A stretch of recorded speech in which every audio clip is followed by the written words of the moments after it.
There are those who wrongly attach a political description or motive to the consumer welfare standard, such as conservative, Republican, or pro-business.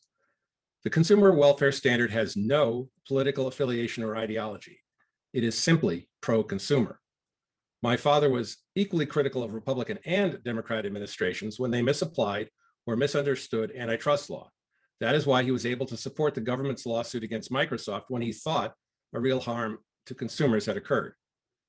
The antitrust paradox also advanced the view that judges should apply neutral principles with no slant against or for bigness or small dealers, or a magical ability to identify worthy men. Justice Douglas, who longed to become president, was perhaps the greatest example of what my father thought a judge should never be, a philosopher king on the bench. Robert Bork saw that if antitrust law was detached from consumer welfare, it would be free to pursue aesthetic and political goals at the expense of consumers and innovation. Worst of all, he saw the jurisprudence of his times, a dangerous anti-democratic principle arising. There is a kind of consumer democracy that Americans practice at the checkout aisle by voting with their dollars. Then there is actual democracy in the laws made by officials elected by the people. When judges use antitrust law to reorder business according to their personal whims or aesthetic principles, they degrade both forms of democracy. Antitrust law, detached from the consumer welfare standard, becomes a judicial Ouija board. It is apt to go anywhere and spell out anything, guided by the personal preferences of the judge.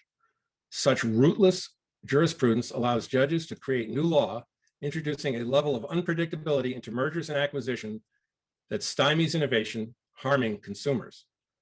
My father advocated for a principle validated by empirical research, supported by history, leavened with his dry, sardonic take on the state of the law. I can't think of any other book that changed the practice of law almost instantly. The first Supreme Court opinion to cite the antitrust paradox came just a year after the book's publication.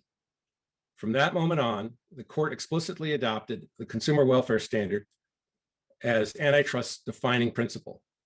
And in 1993, the court cited the antitrust paradox in another case, even though my father was a lawyer representing the respondent in that case. As you can imagine, when the court cites you in your own case, you are almost certain to win, and he did.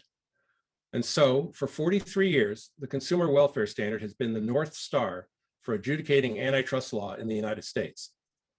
In a preface for the forthcoming 2021 edition of the Antitrust Paradox, Senator Mike Lee writes, Judge Bork's ideas stand out for their disarming clarity and near total victory. Returning to his seminal antitrust treatise over 40 years after its publication dispels any doubt. What he wrote as an argument for what the law should be now reads more like a penetrating exposition of what the law is. That is, until now. The common understanding of antitrust law's purpose is in danger of being replaced by theories that are even more vague, subjective, and politicized than they were before the book was published. We are seeing a renewed push to forget what we have learned and embrace what we once legitimately rejected.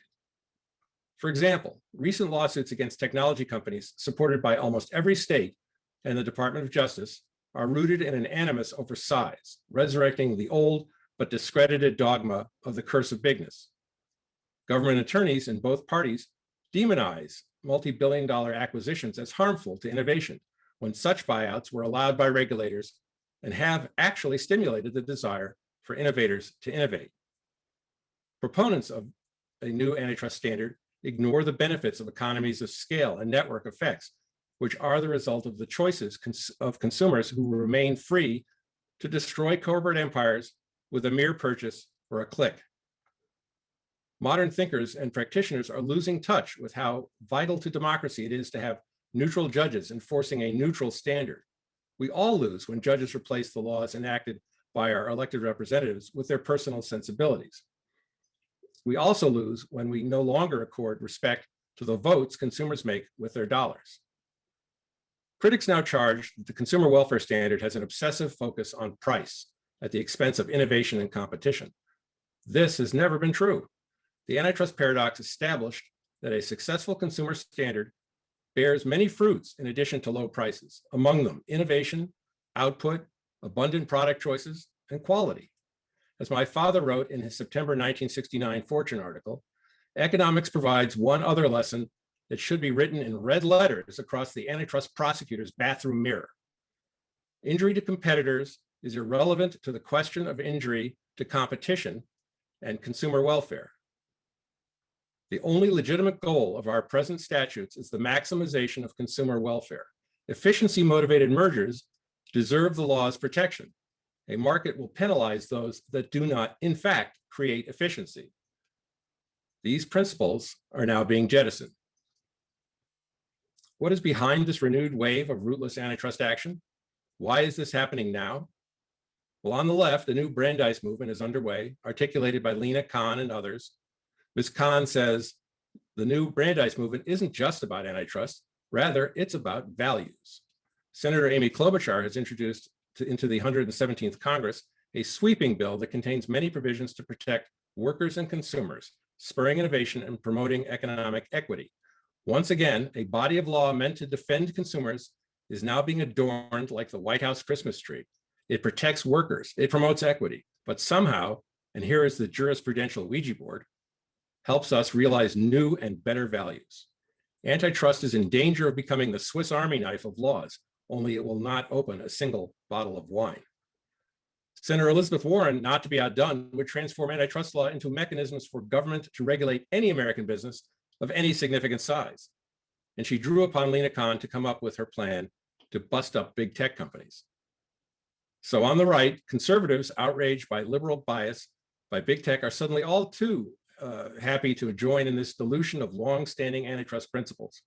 Many are ready to throw out the consumer welfare standard and neutral principles in order to give Mark Zuckerberg and Jeff Bezos a little heartburn.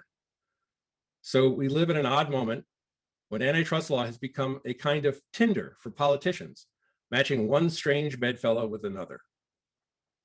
You like breaking up big tech? Asked Ted Cruz, Donald Trump, and Josh Hawley to Lina Khan, Elizabeth Warren, and Amy Klobuchar. Well, so do we. And they all swiped right. The result is as antitrust lawsuits against Google and Facebook, supported by both the Trump and Biden administrations, as well as by almost every state. Ken Paxton, the Texas Attorney General, who tried to overturn Joe Biden's election in the Supreme Court, is taking the lead for liberals like Letitia James of New York.